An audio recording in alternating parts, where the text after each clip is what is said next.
Ei, gente, olha só onde eu tô, no lounge da Via Rail em Toronto, e vou fazer a viagem entre Toronto e Vancouver de trem, que demora 4 dias. Nesse vídeo eu vou mostrar a viagem inteirinha pra vocês e dar todas as dicas.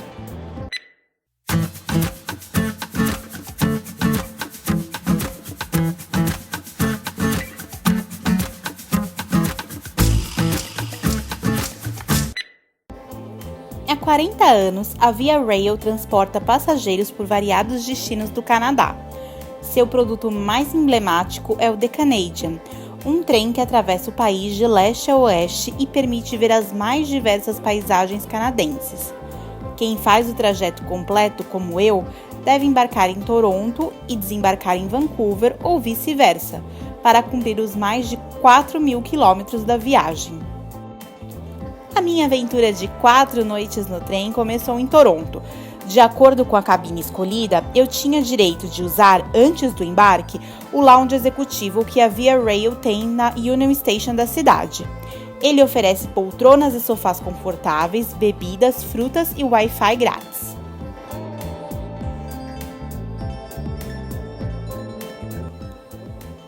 O meu embarque no trem era por volta das 10 da noite e antes de entrar eu despachei minha mala maior para pegar em Vancouver e embarquei apenas com uma mochila e uma mala pequena, porque as acomodações têm limite de bagagem, já que os espaços são bem reduzidos.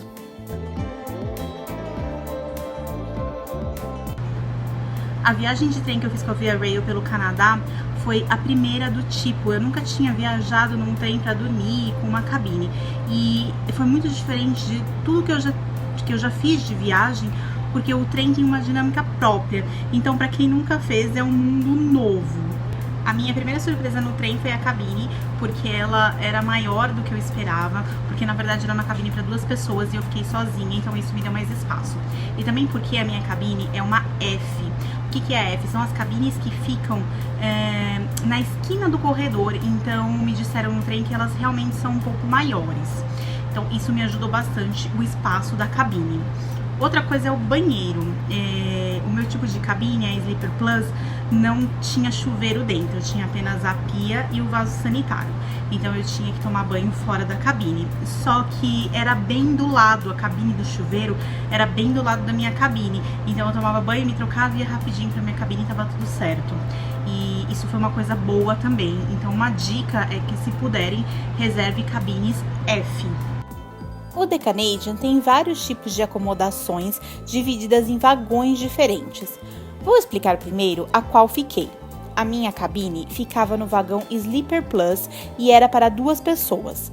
Nesse tipo de cabine, uma pessoa sozinha pode pagar o valor total do quarto e ficar nela. A acomodação tem pia e vaso sanitário dentro.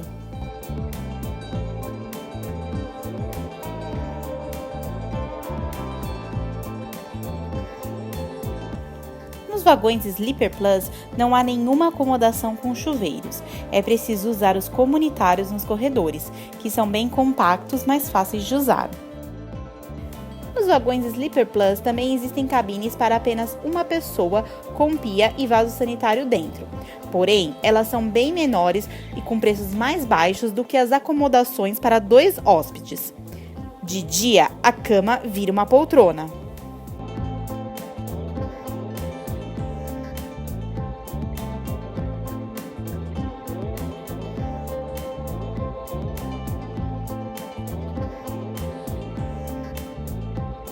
Outras opções nos vagões Sleeper Plus são os beliches nos corredores, sendo que os inferiores têm janela e os superiores não têm. Durante o dia, as camas dos beliches inferiores viram poltronas. Para maior privacidade, há uma cortina que os separam do corredor. Quem fica nos beliches, ao contrário dos hóspedes das cabines, não tem um banheiro com pia e vaso sanitário só para si. Precisam usar os comunitários dos corredores.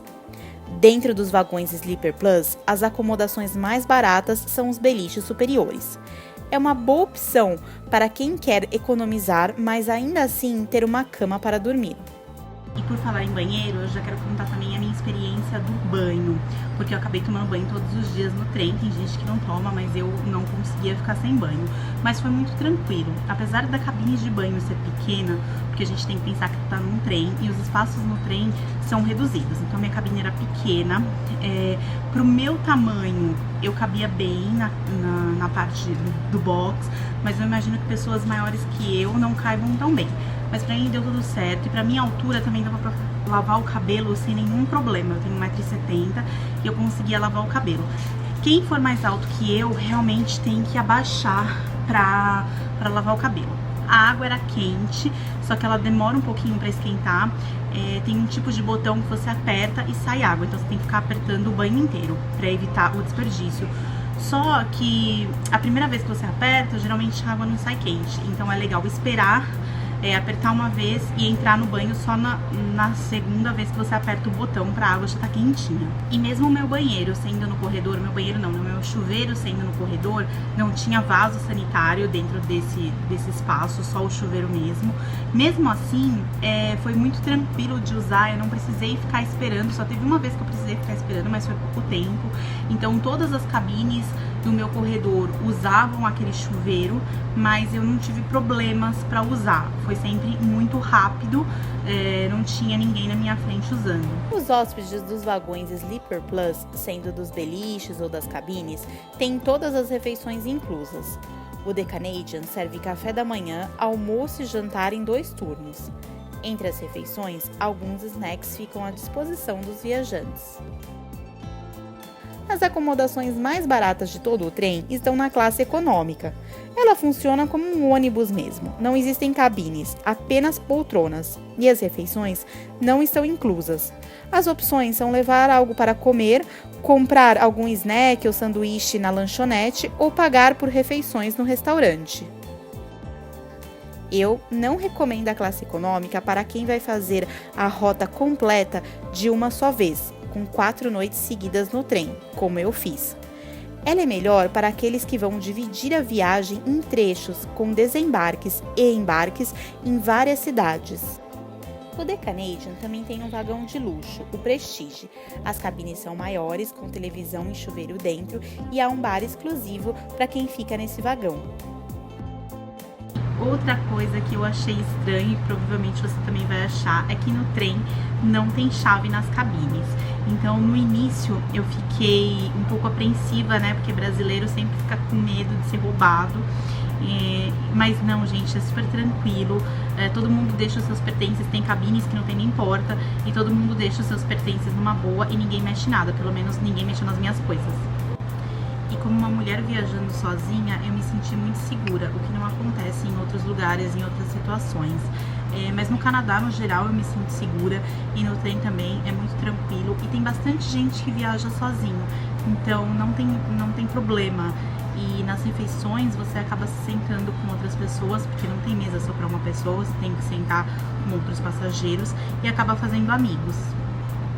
Outra questão é a quantidade de bagagem que a gente pode levar. Dentro da cabine não dá para levar muita bagagem. No meu caso, eram 2 bagagens de 11 quilos. Mas como eu tive o voo do Brasil e a minha bagagem podia ter até 32 quilos, eu despachei a minha mala grande. No trem pode despachar uma mala até 23 quilos, 1 ou 2, de acordo com a sua categoria. E eu levei umas malinhas pequenas, né, para dentro da cabine. Então eu tava preocupada porque eu levo câmera, tripé, vários equipamentos, não sabia se ia dar a quantidade de roupa, mas deu numa boa, porque no trem a gente se veste de maneira muito simples. Eu só levei um casaco maior, assim, mais cheio, por conta das descidas nas cidades, que daí fez bastante frio nas cidades, então eu levei esse casaco pra me proteger. Mas dentro do trem mesmo, só uma blusinha leve já era o suficiente. O trem tem diversas paradas ao longo dos mais de 4.000 quilômetros que percorre. Geralmente, elas são bem rápidas, de poucos minutos. As mais longas são em Winnipeg, na província de Manitoba, e Jasper, na província de Alberta. E é preciso saber que o trem pode atrasar por conta de problemas e congestionamentos na ferrovia. O trem tem uma programação para cumprir, né? Uma programação de paradas. mas atrasos acontecem. Por quê? Os trens da Via Rail dividem a mesma ferrovia com os trens de carga, e tem muito trem de carga no Canadá. Então o que acontece é que às vezes o trem tem que parar para dar espaço para outros trens passar, e os atrasos realmente acontecem. Então pode ser que você queira descer em uma cidade achando que vai chegar nessa cidade meio-dia, mas na verdade acaba chegando 2 da tarde, e isso pode atrapalhar um pouco os planos. Então não é muito legal ficar marcando coisas com horário nas cidades, porque nem sempre os horários são aqueles da programação. Sobre as paradas, né? Esse trem entre Toronto e Vancouver tem poucas paradas nas quais a gente consegue descer e de fato conhecer as cidades. Uma delas é Jasper, que fica entre 2 e 3 horas parado o trem. Tem também Winnipeg, que fica 2 horas, e a estação é bem no centro da cidade, então dá para conhecer a cidade. Mas as outras paradas são bem rápidas e praticamente nenhuma outra você consegue descer e de fato conhecer a cidade. O ideal para se divertir no trem é aproveitar a paisagem, seja das janelas das áreas comuns, das acomodações ou dos vagões panorâmicos.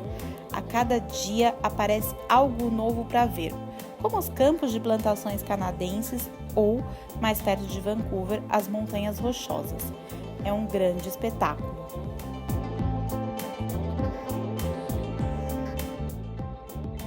O The Canadian oferece algumas opções de entretenimento, como apresentações de música ao vivo e degustações de cerveja e vinho. Mas a minha dica é mesmo colocar um bom livro na mala para as horas de ócio e se deixar levar pelo visual do Canadá.